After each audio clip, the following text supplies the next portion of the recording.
Yes, it's the video you've all been waiting for. My full Ffraegar guide. We're going to go over her skills, her artifacts, pairings, and talent trees that you've all been waiting for what we've been using in Season 1 Stars Reignited. So strap in, and I hope you enjoy today's video.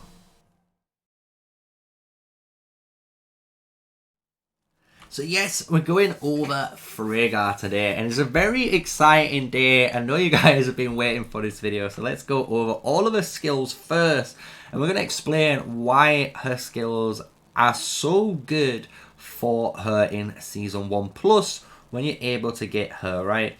So her first skill is straight away 600 skill damage factor and a 60% normal attack crit rate bonus for 7 seconds. This allows your normal hit to have that 60% chance to hit for harder amount of damage, which is around 120 to 125% extra damage that can be increased with certain talents and talent pages depending on the pairings of your commander. You then have an amazing skill too, which gives you a 15% normal attack damage bonus as well as a 15% defense bonus. Two amazing stats that you really cared about, because again it gives you overall stats for both defenses and the normal attack, which is what your main damage dealing source is. When we go to that third and the nastiest skill in here, we get a massive 20% amount of stats on our physical attack, but we also gain a 30% normal attack crit rate. Yes, you heard right. Normal attack crit rate damage by 30%. So you are hitting someone for an insane amount of white damage when this does get triggered. You'll be surprised on how much crit you will be able to apply on someone with the skill 1 of this hero. When you go to her fourth skill, this skill again is an amazing and deadly powerhouse of a passive skill.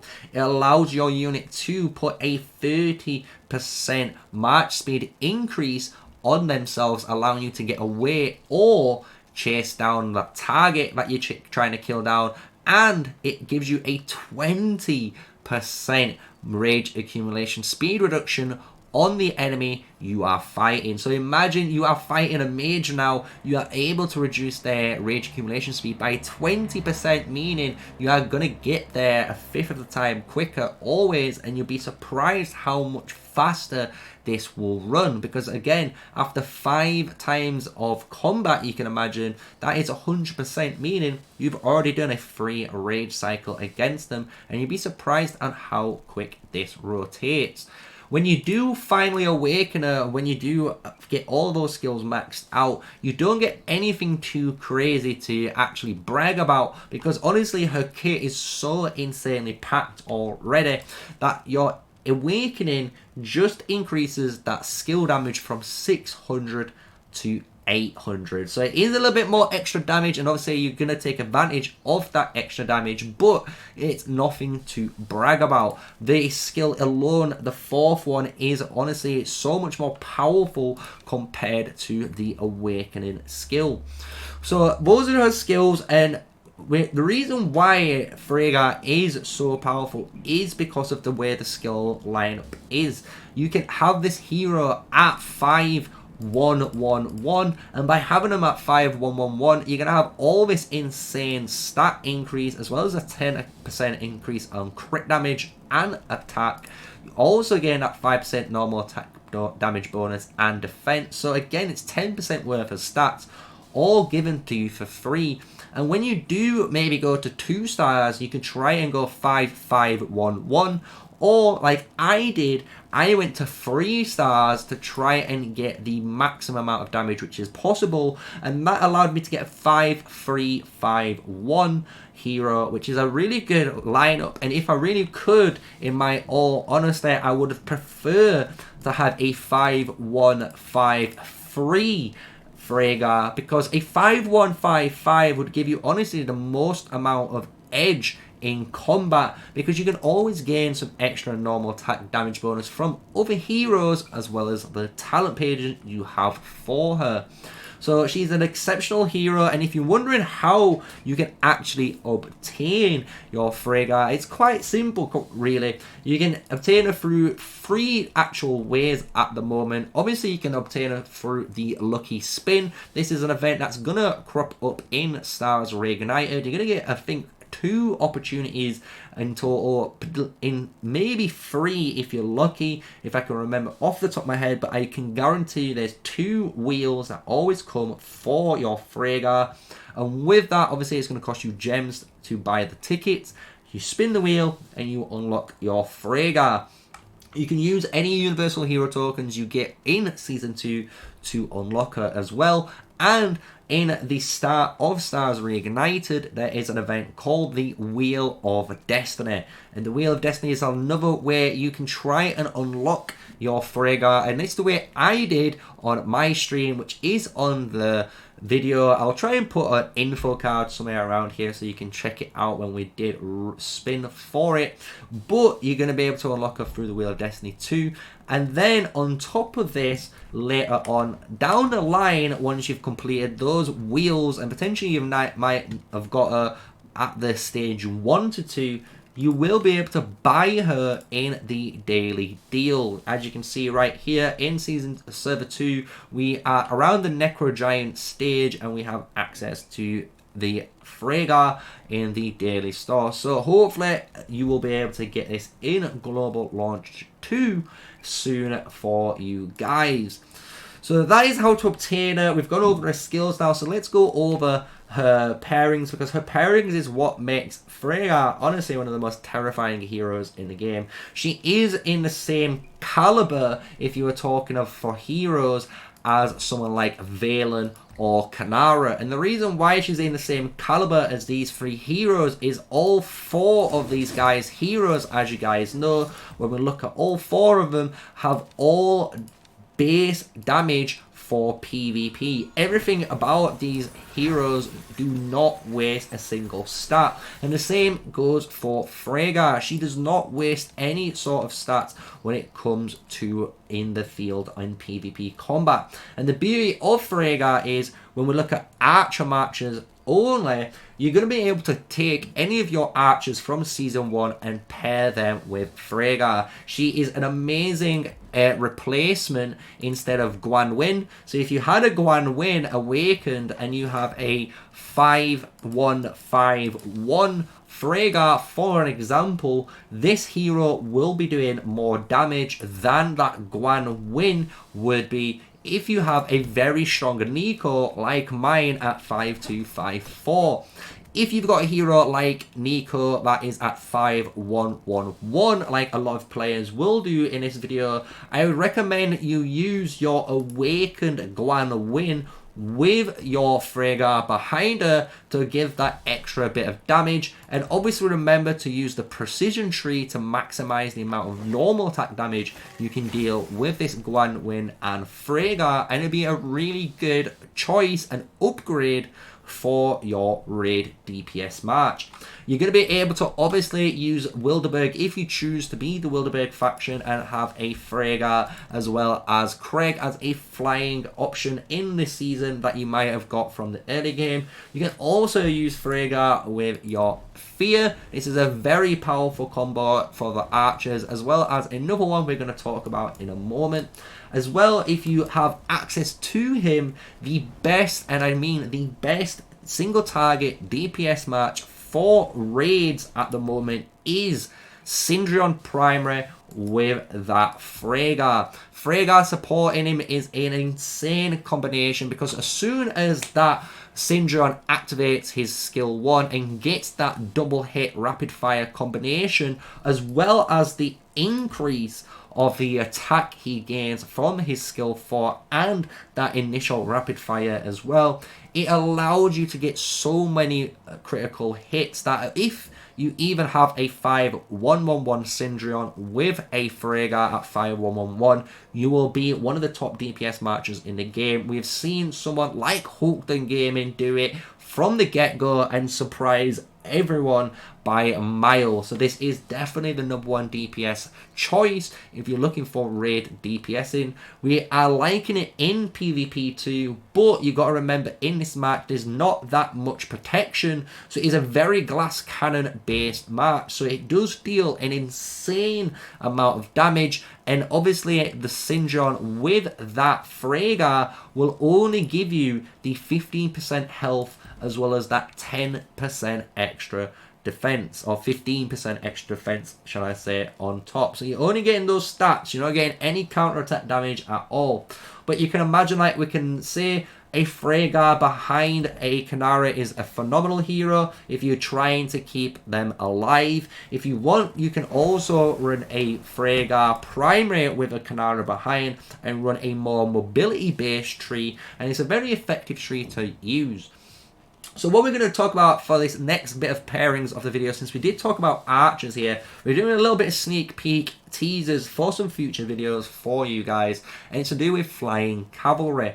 With flying cavalry, we've seen an insane combo of, honestly, a Fear primary with a Ffraegar secondary with the Forest Eagles Spring Warden Flying Cavalry March. This march surprisingly does an absurd amount of damage, and hopefully on screen around here we'll be showcasing a little bit of footage just showcasing a player in BDM wrecking havoc with that. So it's a little teaser for what's to come in the future. So that is another reason why Ffraegar is an exceptional hero, if you can't tell already, and why I honestly think if you got so far in the video right now, she is a definite must get in Season 1 Stars Reignited. Even if you just unlock her at 1111 and choose to have an archer march in the future, I can guarantee this will be one of the deputies in that march, depending on the primary hero you're going to go for,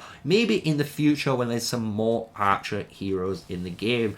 Even as a archer main, you're going to want her at 5111, and if you're looking to try and maximize her, 5151 is the best, and then going 5155 is obviously the best bang for buck you're going to be able to get for that Ffraegar. But if you're a whale and you get to an awakened stage Ffraegar, you will obviously see the difference in power of this hero. So when we go to her artifacts now, since we've talked a lot about her pairings, you obviously get some really good artifacts, and honestly right now there is a new trifecta of different ones you could run.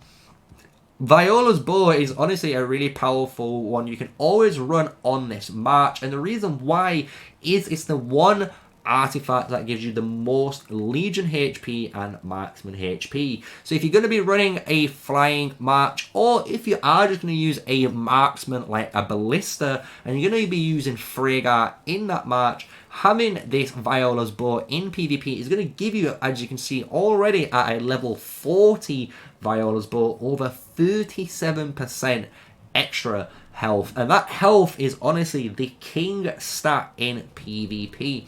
With the bow as well, as you guys know, if you have access to it, when you do damage the enemy, it will stop them from casting their artifact for 10 seconds. So it's a very, very powerful utility and PvP weapon that hits up to 5 enemies in the arena. So we also have Shadow Blades if you're going for a more offensive approach. As you can see, mine is maxed out already. We're at level 50, we've got all the damage as we can, and we're going to go to obviously level 60 eventually. We're at level 4 stage, and this does over, again, 3600 damage, but it only does damage. So if you're looking for the most bang for the buck, this does the most AoE damage out of all 3 artifacts. As well, this obviously does the second most AoE damage, but the new contender in the trifecta, when we go down and click it, is the Rattle Spear. This effect is insane because the AoE arc that you have to choose from with all the enemies that you get to pick from is insane. You get so much utility on picking who you want to hit, and the fact that with this match, if you did pair it, for example, a Kinnara or Nico primary with the Rattle Spear and Ffraegar hit sat behind them in this scenario, you will allow that March to inflict some sort of defense break on that Legion, and when they defense break, it gives you defense penetration, so that behind Deputy Ffraegar will be hitting even harder because of all the normal attack damage penetration you're going to be having. So it's a really powerful effect that you can have. It gives you unit attack as well. So if you're looking for one of the trifectas, you can go with either one of those three. Obviously, if you don't have access to this, I would recommend using the Bone Spear. That is going to do the most, or Heart Piercer, that's going to do the most amount of damage to unit with the epic units of artifacts you can choose from, and the reason is because it does a nice amount of single target damage, but it inflicts a 65% defense break. That is very powerful on that unit. You also could use the Bomb Flinger if you have the Bomb Flinger attached to you, and that is a level 5 Bomb Flinger only, and that's really only going to be used for raid use, so just remember that for your marksman. So with all that said, let's go into the talents, since that is all the nitty gritty. We've talked about the skills, we've talked about the hero pairings and artifacts, which I hope you guys enjoyed the in-depth analysis on Ffraegar, my honestly favorite hero in the game right now. She's just overtook my Neeko. Neeko is number 2, unfortunately, but let's go into all of Ffraegar's talent pages. So we've made it to the talent page, and thank you for watching so far. Smash a like, comment and subscribe if you've learned something today, and if you've enjoyed so far my guide to Ffraegar in Season 1 Stars Reignited. So what I've got for you today is 3 talent builds, and these are all talent builds that you're going to be able to get with a level 50 Ffraegar. So this is all the talents you're going to be needing all the way up to PvP, and then with that you're going to earn the last 10 points, which we're going to talk about in each of these builds. The first build we're going to talk about is called the PvP Flank build, and this is honestly my favorite build for Ffraegar. And the reason why I really like this build is because you are honestly really slow as an archer player, and if you use the Wilderberg Wyvern Riders and you use a Ffraegar and Craig, or Ffraegar and Fear combo in that regards, this is one of the best trees to run with that march, because it gives you enough movement speed to actually outmaneuver the opponents, as well as enough damage to actually either farm kill, as well as maybe kill 1 or 2 mage marchers that I might be trying to get involved in that. So what we do in this build, we go straight down and do the Holy Trifecta like always. We get the attack, movement speed and health in that foundation talents, and unlock Balanced Heart. From here, you're going to go into the mobility tree. And the reason why you're going to go in the mobility tree, again, is to actually get some mobility for our march. So we get 10% already from the start, which is an amazing get-go from here. And then we're going to gain our increased attack. This is going to allow all of our abilities to hit a little bit harder, as well as our normal attack damage to hit a little bit harder too. With this, we're going to put 1 point into overall speed, because we don't want to overload our march speed and basically go super fast but deal no damage, right? So having 1 point is a really nice amount of march speed, because within the first set of talents, we're going to have 12% extra march speed, and then an additional 5% here, which is a 17% march speed increase, which is an amazing amount of march speed for a flying or marksman march. With your last 4 points, you're going to put it in Adrenaline Rush to give you 3.2% more normal attack damage, to give you that extra bit of punch, and hopefully when you get that critical damage from that skill 1, you're going to hit a little bit harder, because obviously you got extra points. If you really want to, I will say, and I'd say right now, if you want to put 5 points into here, go for it. I would honestly keep the 1 point. The more you learn about the movement in this game, the march speed is very, very key when it comes to this type of march.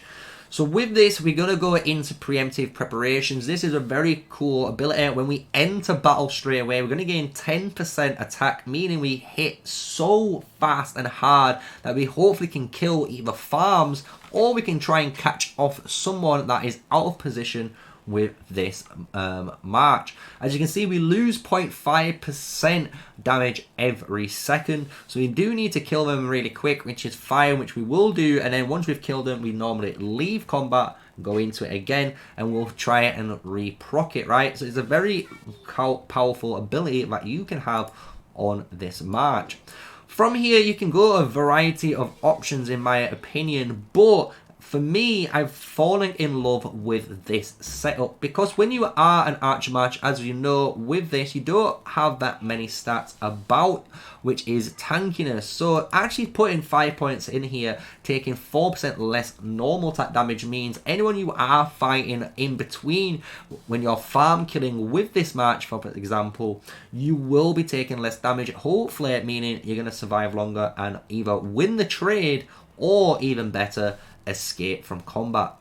So what we do from here is this little combination. This is why I really like this movement speed package on this march, because now we're going to gain another 5% movement speed, so we have 22% march speed and an additional extra 1% in attack, which is nice. But the cool thing with this march, if someone tries to get involved, and we do not like getting people getting involved in this, we will remove the intercept debuff, which always gets applied to a march when they get hit, and it reduces their march speed by a certain amount before obviously they can go back into combat or their normal march speed. Well, cutting means our march never reduces its speed. So we always maintain the maximum amount of speed. So whenever you use this and leave your city, it's going to be the exact same speed in combat and out of combat when you are using it. And that's why I really love this, because it keeps that movement speed advantage of the flying troops and the marksmen that you might want to be using for this march. When we've finished the mobility tree, we will be going down the victory rush. It allows your normal attacks when there is a unit below 50%, which is really good against farm killing again, or when you are trying to flank and kill the straggling units and take advantage of the guys at lower health. You will then be launching an additional 250 extra damage, which is a nice little effect every 10 seconds to put on them, which is obviously allowing you to kill them a little bit quicker. From here, you're going to go down the marksman tree. You're going to put your 5 points into the marksman attack. You're going to go into high spirits with the last 2. And obviously, you're going to have another 10 points left. Meaning, you're going to put the last 3 points into high spirits, into intimidation, and then you will put your last point into shower of blows. And depending on what your flavor is, you can honestly get the extra health, or you can get the magic counterattack, meaning you deal 1% more damage against magic units. Really cool extra bit of damage you wouldn't have in the kit when you finish off this talent tree. So that is the mobility tree. Take a screenshot right now. You're going to take and go down that mobility side and then go down the marksman tree after, and then that is your level 50 talent tree all the way before you need to go for PvP. So now we're going to move on to the next tree, which is going to be the marksman tree. And we did test a lot about this tree, and with this we're going to discuss what you should be doing with those points. So what you can be doing is quite an interesting route right now. So what we did, and we tested quite a lot, was using bullseye and then even using stuff like steady shot. And we do have a build for steady shot, which we will go over after. But bullseye as well as harvest doesn't feel like a great combination with this march, because again we need movement speed, which is always a lacker when we are playing this build. And the thing is, this build is only good when I've honestly got to this stage. When I've got to the last bit, when we've got that extra 10% march speed here, this build's been really good when we've switched around the talents and moved it into this version. So what we're going to do is actually go down a more skill-based approach. And the reason why we're going to go down the skill-based approach in this tree is because we're going to try and maintain that skill 1 uptime. That is correct. So the way we're going to do our damage isn't really about dealing skill damage at all, but it is about dealing as much normal attack crit damage by keeping that skill 1 rolling.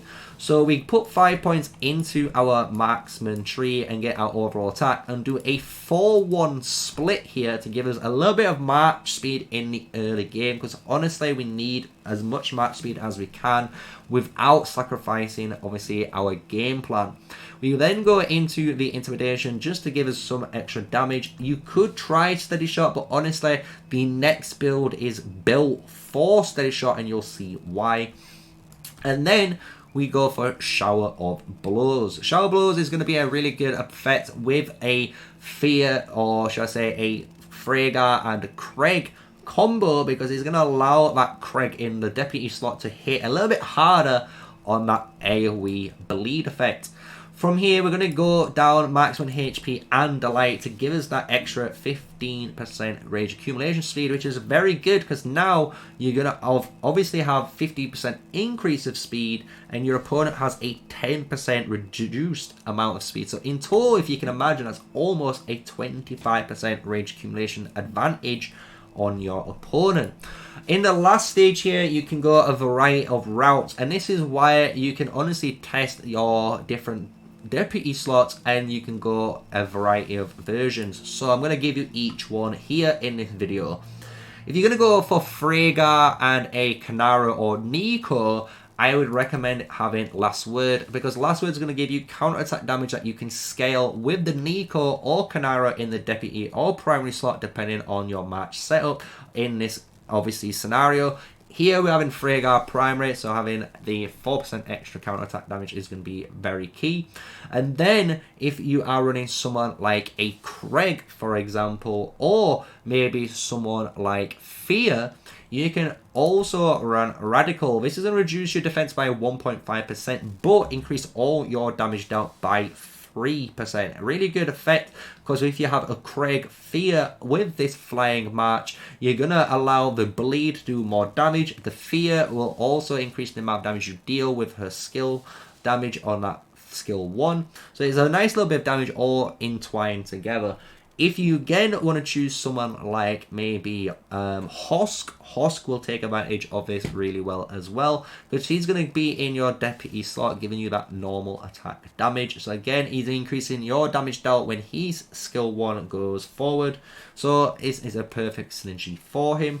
You can go Harvest if you're a very aggressive player, and maybe if you're a T5 player, because this is where you're going to be able to basically, as the name says, kill and harvest all the T4 players or T3 players that are weaker than you, and the more you're going to kill, the more advantage you're going to gain. This can be honestly on any combination of heroes. This is a very aggressive talent to go, but in my all honesty, I really like going Radical. It's a really good talent. It works really well with the pairings that I am going to be running, which is the Ffraegar and Craig combo. Really do like this combo with this tree, and it's a really cool tree to run, right? From here, you will go down the mobility tree, because like we said, we need that mobility.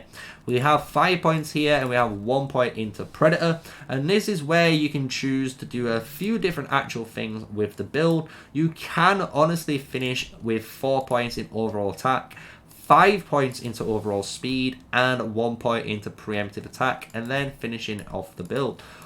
But you can also go back into this page, and the reason why we're going to go back into this page is some actual good things we're missing, right? We're still missing the final point in High Spirits. We're also missing a load of ranged normal attack here for 5 points when you're in the PvP area.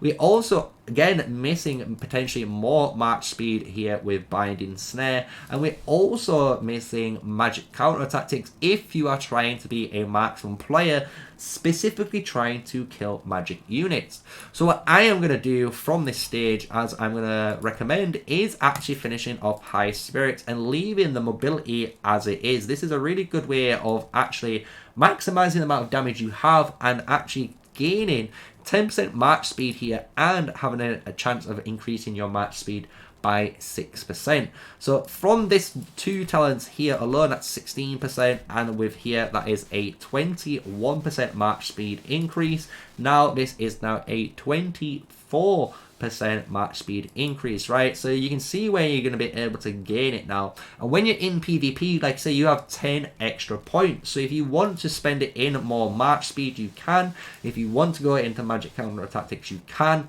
And if you want to try any of the other talents, you can in this build.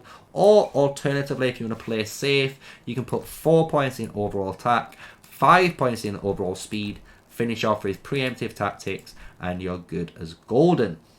So that is your second talent page. I hope you've enjoyed it. I know we've got a little bit in depth at the end on it, but obviously it needs to be said. And I know you guys enjoy my guides when we are talking about these talent trees.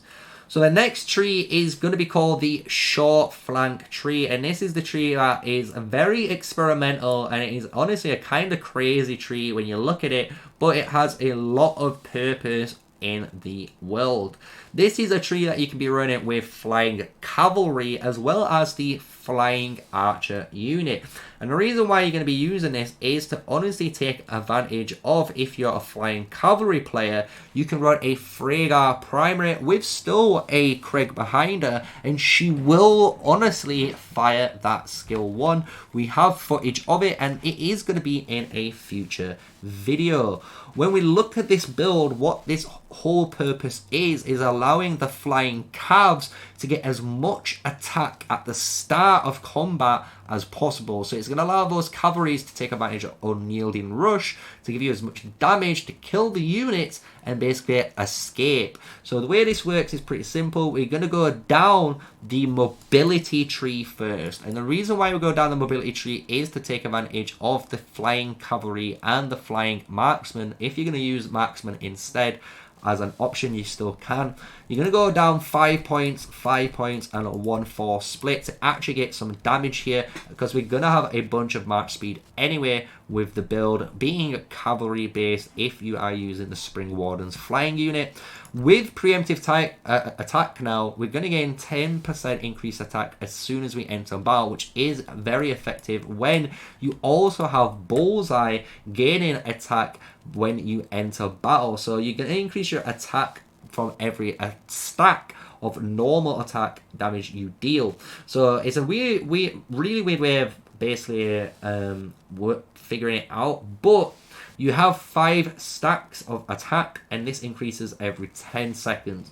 You basically lose one of those stacks every time you launch a normal attack. So you're going to be able to go instantly and hit as hard as possible, and after those basically stacks wear off, you've lost basically your punching power. So this is why this is a flying cavalry tree based tree, and the reason why we're going down it as well is because, again, steady shot is going to be used here when you finish the mobility tree and we go down that marksman tree to allow you to have that 5% extra attack. You do get this buff. It's weird it works at the moment for cavalry. You gain this buff. It might be a bug, but you also are going to be using this for the flying marksman unit. So this is why, if you're a Wilderberg player and you're wondering why you're going to be running this build, this is a very short range build, and the whole purpose of this build honestly is to basically fly over mountains, try and farm kill as much as you can, and fly back over a mountain and escape. It gives you as much damage as fast as possible to kill and farm kill and escape. So if you're trying to find a farm killing tree, this might be the one for you with your flying units in the game. But for me, what I would honestly recommend is this PvP flank one. I really do enjoy it. It's one of the most favorite trees I've been running and I've had the most fun with when we've been running our Ffraegar. And the second tree that you can run, which is more damage based, but it's more late game compared to being better, or compared to the flank tree, which is better consistently throughout the season. This marksman tree is better at the later game when you are level 50 with your march, because it does do an insane amount of damage, and you then have the march speed which you was lacking without the marksman tree. So that is the 3 talent trees. That is Ffraegar. We've gone over the skills, pairings, talent trees, artifacts, everything right now for you guys. So I hope you've enjoyed today's video. As you can tell, you should be investing into her, or definitely unlock Ffraegar. She's going to be one of those heroes that you will be scared of when you see her being used in some future videos that we're going to be bringing out in the future. Obviously, she is an amazing archer hero. I would definitely recommend her for any archer main in the game, and she's unlocked again in Stars Reignited Season 1 Plus after you've completed your very first season and done your merge. So with all that said, I hope you've enjoyed today's video. Smash like, comment and subscribe for more daily Call of Dragons content with me, MrSneakyy, an official Call of Dragons content creator. And with all that said, stay safe, stay sneaky. Until the next video, peace out.